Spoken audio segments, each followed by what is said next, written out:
মিনিটে 500 স্পিচ, এটাও কি সম্ভব? চলো দেখতে থাকো। নাউন মানে কি? যা আমরা আমাদের চোখ দিয়ে দেখতে পাই সেটা নাউন, আর যা আমরা আমাদের চোখ দিয়ে দেখতে পাই না সেটা নাউন। যেমন কি রাজ ইজ মাই ফ্রেন্ড, রাজকে আমি দেখতে পাই, এই জন্য রাজ নাউন।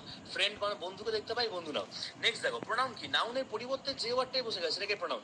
যেমন রাজ ইজ মাই ফ্রেন্ড, তাহলে এবারে আমি রাজের পরিবর্তে ওয়ার্ডটা বসেছি হি ইজ আ টিচার, এই হিটা রাজের পরিবর্তে বসছে, এই জন্য এটাকে প্রোনাউন বলে। অ্যাডজেক্টিভ, নাউনের সম্পর্কে বেশি কিছু যে ওয়ার্ডটা বলে সেটাকে অ্যাডজেক্টিভ বলে। যেমন he is a bright student, তাহলে এখানে ব্রাইট এই ওয়ার্ডটা অ্যাডজেক্টিভ, কারণ স্টুডেন্টের সম্পর্কে বেশি কিছু বলছে, নাউনের সম্পর্কে বেশি কিছু বলছে। ভার্ব মানে কি? কাজ করা বোঝালেই ভার্ব, বা অবস্থা বোঝালে ভার্ব।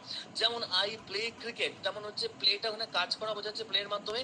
আবার ঠিক অবস্থা বোঝালে ভার্ব কি? আই এম এ স্টুডেন্ট, এখানে আমার অবস্থাটা কি? আমি একজন স্টুডেন্ট, এখানে অ্যামটা ভার্ব। অ্যাডভার্ব কি? ভার্বের সম্পর্কে যে ওয়ার্ড বেশি কিছু বলে সেটাকে অ্যাডভার্ব বলা হয়। যেমন রাজ ওয়াক স্লোলি, রাজ হাঁটে, হাঁটাটা কাজ, কেমন ভাবে হাঁটে? স্লোলি, এই জন্য স্লোলিটা অ্যাডভার্ব। প্রিপোজিশন কি? প্রিপোজিশন কোনো কিছু অবস্থান বোঝালে preposition. He is on the bed, তার অবস্থান কোথায়? বেডের উপরে, এখানে অনটাকে প্রিপোজিশন বলে।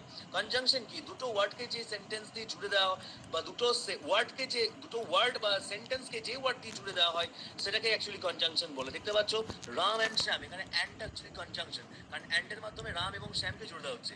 ইন্টারজেকশন কি? হঠাৎ মনের কোনো আবেগ যখন ওয়ার্ডের মাধ্যমে বোঝায় তখন সেটাকে ইন্টারজেকশন বলে।